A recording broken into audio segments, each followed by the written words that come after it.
राधे राधे दोस्तों, आप सभी को करवा चौथ की हार्दिक शुभकामनाएं। आज देश भर में करवा चौथ का त्योहार मनाया जा रहा है। सुहागिन महिलाओं ने अपने पति की लंबी आयु के लिए व्रत रखा है। महिलाएं पूरे दिन निर्जला व्रत रखकर शाम को चांद को अर्घ देकर व्रत खोलेंगी। करवा चौथ के दिन माता पार्वती और गणेश जी की पूजा विधि विधान के साथ की जाती है, जिसके बाद करवा चौथ की व्रत कथा सुनना अनिवार्य माना जाता है।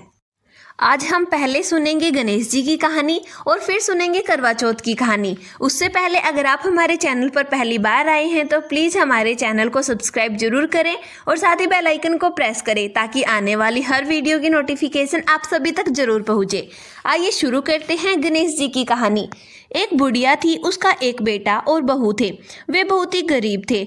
बुढ़िया माई हर रोज गणेश जी की पूजा करती। गणेश जी हर रोज बुढ़िया से कहते, बुढ़िया माई तू कुछ मांग ले। बुढ़िया कहती, मैं क्या मांगू? तो गणेश जी बोले, अपने बेटे से पूछ ले।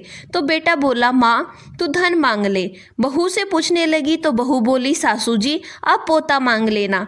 बुढ़िया ने सोचा कि दोनों अपने मतलब की मांग रहे हैं, सो पड़ोसन से जाकर पूछूं। वह पड़ोसन से जाकर बोली कि गणेश जी ने मुझसे कहा है कि तू कुछ मांग ले। तो पड़ोसन बोली, पगली क्यों तू धन मांगे, क्यों तू पोता मांगे? थोड़े दिन की जिंदगी है, अपनी सुंदर काया मांग ले। घर आकर बुढ़िया सोचने लगी कि बेटा बहू भी राजी हो, उनकी भी माननी चाहिए। दूसरे दिन गणेश जी आए और बोले, बुढ़िया माई कुछ मांग। बुढ़िया ने कहा, मुझे सुंदर काया दे, सोने के कटोरे में पोते को दूध पीता देखूं, अमर सुहाग दे, भाई दे, भतीजे दे, सारा परिवार दे, सुख दे, मोक्ष दे। गणेश जी ने कहा, बुढ़िया माई तूने तो मुझे ठग लिया, सब कुछ ही मांग लिया। अब जैसा बोला है वैसा ही हो जाएगा। और गणेश जी अंतर्ध्यान हो गए। अब बुढ़िया माई के यहाँ सब कुछ वैसा ही हो गया। हे गणेश जी महाराज, जैसा बुढ़िया माई को दिया वैसा सबको देना। तो भक्तों प्रेम से बोलिए गणेश जी महाराज की जय। आइए सुनते हैं करवा चौथ की कहानी। एक साहूकार था, उसके 7 बेटे थे और एक बेटी थी। वह सातों भाइयों की बहुत ही प्यारी बहन थी। वह सब एक साथ ही बैठकर खाना खाते थे। एक दिन कार्तिक की चौथ आई तो उसकी बहन ने करवा चौथ का व्रत रखा। सारे भाई भोजन करने आए और अपनी बहन को बोले, आ बहन तू भी खा ले। उसकी माँ बोली, आज यह खाना नहीं खाएगी, इसका करवा चौथ का व्रत है, जब चांद निकलेगा तभी खाना खाएगी। तो उसके भाइयों ने छल कपट से जंगल में आग जलाकर छलनी में से चांद दिखा दिया। तो वह अपनी भाभीयों से बोली, चलो चांद निकल आया है, अर्घ दे लो। तो उसकी भाभी बोली, ये तो तेरा चांद निकला है, हमारा तो रात को निकलेगा। यह सुनकर भाइयों के कहने पर उसने चांद को अर्घ दे दिया और खाना खाने के लिए बैठ गई। पहला टुकड़ा तोड़ा तो उसमें बाल निकला, दूसरा टुकड़ा तोड़ा तो छींक मारी, तीसरा टुकड़ा तोड़ा तो राजा के घर से बुलावा आ गया कि राजा का लड़का बीमार है, जल्दी भेजो। माँ ने लड़की के पहनने के लिए 3 बार संदूक खोला, तीनों बार सफेद कपड़े निकले। अब उसको सफेद कपड़े पहनकर ही ससुराल भेज दिया। और माँ ने लड़की के पल्ले में एक सोने का सिक्का बांध दिया और बोली, रास्ते में जो कोई भी मिले उसके पैर पड़ती जाइयो, जो तुझे सुहाग की आशीष दे उसे सोने का सिक्का दे देना और पल्ले को गांठ बांध लेना। अब उसे रास्ते में जो कोई भी मिला सबके पैर पड़ी, पर किसी ने भी सुहाग की आशीष नहीं दिया। अब वह ससुराल में आई तो दरवाजे पर छोटी ननंद खड़ी थी। वह उसके पैर पड़ी तो ननंद बोली, सीली हो सपूजी हो, 7 बेटों की माँ हो, मेरे भाई का सुख देख। अब उसने सोने का सिक्का ननंद को देकर पल्ले को गांठ मार ली। उसके बाद वह अंदर आई, आकर देखा कि उसका पति अचेत पड़ा है।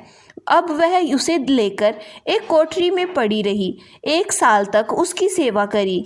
उसकी सास बांदी के हाथ बची कुची रोटी भेज देती। इस प्रकार उसे अपने पति की सेवा करते करते 1 साल हो गया।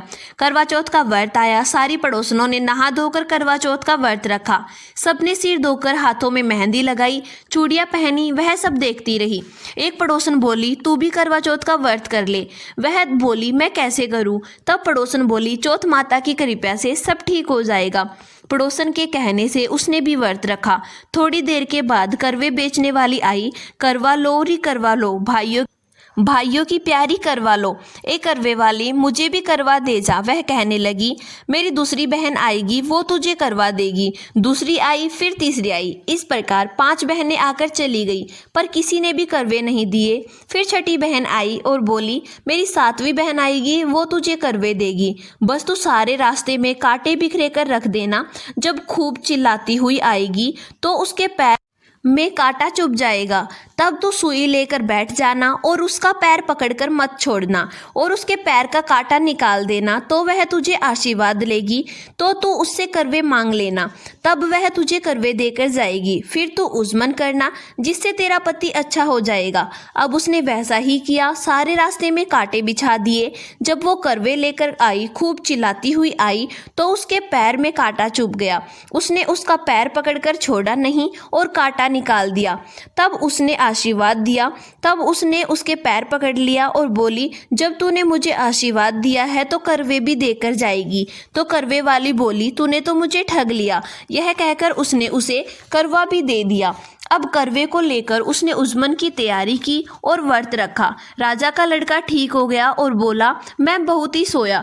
वह बोली, सोया नहीं, 12 महीने हो गए तुम्हारी सेवा करते करते। चौथ माता ने सुहाग दिया है। उसका पति बोला, चौथ माता का उजमन अच्छी तरह से करो। अब उसने चौथ माता की कहानी सुनी और उजमन करा। अब वे दोनों चौपड़ खेलने लग गए। इतने में उसकी बांधी तेल की पली और गुड़ की डली लेकर आ गई। दोनों को खेलते देखकर सासू से जाकर बोली, महलों में तो खूब रौनक है, तेरी बहू चौपड़ खेल रही है। इतना सुनकर सास देखने को आई। दोनों को देखकर बहुत ही खुश हो गई। बहू ने सास के पैर दबाए और सासू बोली, बहू सच सच बताना तूने क्या किया। उसने सारा हाल अपनी सासू को बताया।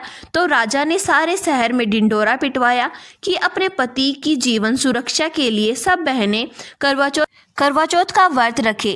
पहले करवे को अपने पीहर में जाकर उजमन करे। हे चौथ माता, जैसा राजा के लड़के को जीवन दान दिया वैसा सबको देना।